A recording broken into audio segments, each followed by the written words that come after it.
what I wanted was something more laid back, which is what led me to my next game, which is Death Stranding. And I've been talking about this for the last couple weeks on this show, how it's been calling my name. And it finally called loudly enough for me to jump in. And guys, I played a lot of Death Stranding this weekend. Like, I Tell played me a about lot. Hell yeah. Tell me about it.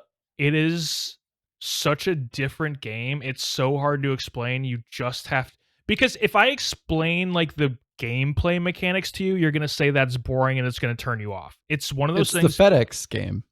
Yeah, you just have to experience it. Like, so when you're carrying a really heavy load of packages, you have to like hold down the triggers. So like left trigger holds your backpack strap on your left side, right trigger holds it on your right side. So you like have to hold them down when you're carrying a bunch of stuff or you're going to stumble all over the place.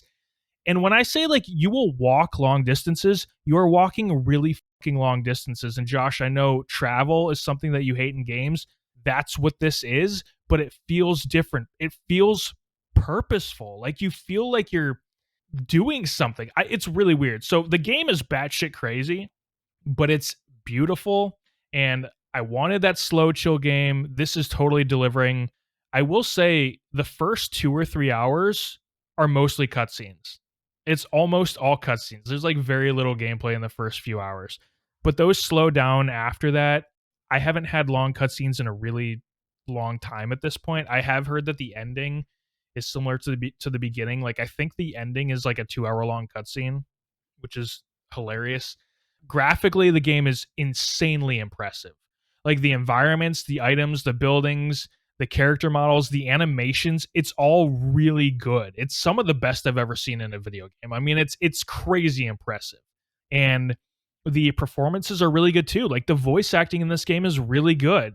And you think it's going to have like this maybe cringy dialogue or awkward dialogue and bad voice acting, but I guess like because I had never really gotten into a Kojima game before, I had like this weird understanding that the writing was, because the story was nonsense, I had this understanding that the dialogue would also be nonsense, but it's not. It's really good dialogue.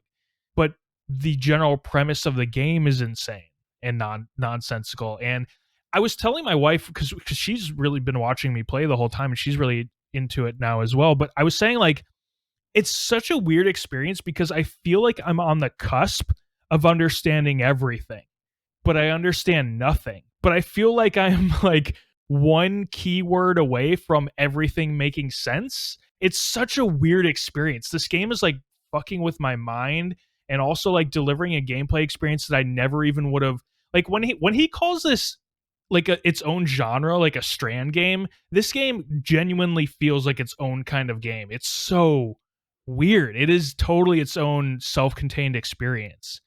And the music, dude. The music. It's so good. It's so up my alley. I know the primary musician who worked on the game, Low Roar, he passed away in October. So that kind of makes the music feel even more impactful, honestly, knowing that the music that you're hearing from him that's what we're getting from this artist. Like there's not going to be any more of his music. So it kind of makes it even more emotional and impactful. But there are these really cool moments when you're playing and you're going off on a new delivery, a really long delivery, and then all of a sudden the title of the song pops up and the artist, and it's like next to the side of your character, and the music starts to play and you're in this giant valley walking, delivering these packages, and then the camera pulls really far back and then you're just in awe of the beauty of this game with the environments. You're like this tiny little character on the screen. It's so cool.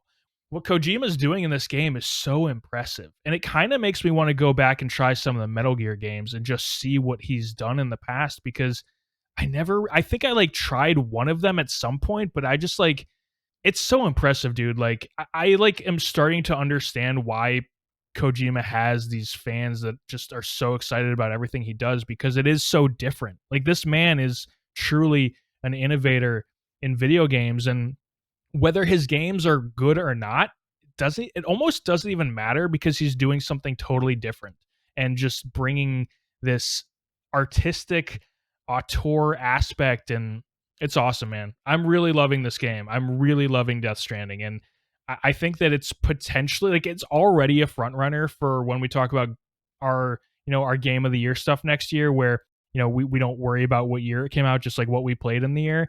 It's like the first couple weeks of January, and it's already my front runner for one of those awards next year.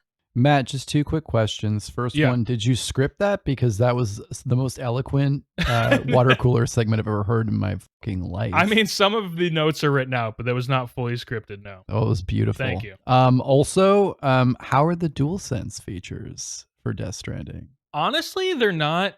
They're not. I would say it's good in the way that it's not intrusive because some games with the DualSense, my hands start to, I don't want to say hurt, but they start to ache. From like the resistance on the Maybe yeah. from the triggers, yeah, and because of the shape of the DualSense, but it's really subtle. And you would think that in a game where you're like hauling these giant packages and you're gripping on for dear life, that it would really push the adaptive triggers, but it doesn't. Like it does enough to make you notice, but it doesn't bother me at all. Like I would say pulling the bow back in Ghost of Tsushima was more, there was more resistance on that than in this game, which is crazy, but that's the case. And so the way that they did it for this game, super smart because it's enough to notice, but it's not overbearing by any means. Anyway, that was a long bit, but I don't always go on and on the water cooler, but I wanted to give Death Stranding its due because I really am loving this game a lot, and I think I'm gonna keep playing it. I don't know if I'm gonna beat it because I could see it being one of those things where I start to get burnt out because it is a lot of the same thing over and over again, and it is kind of a long game. I think it's like a 35-hour game, so I don't know. We'll see how it goes.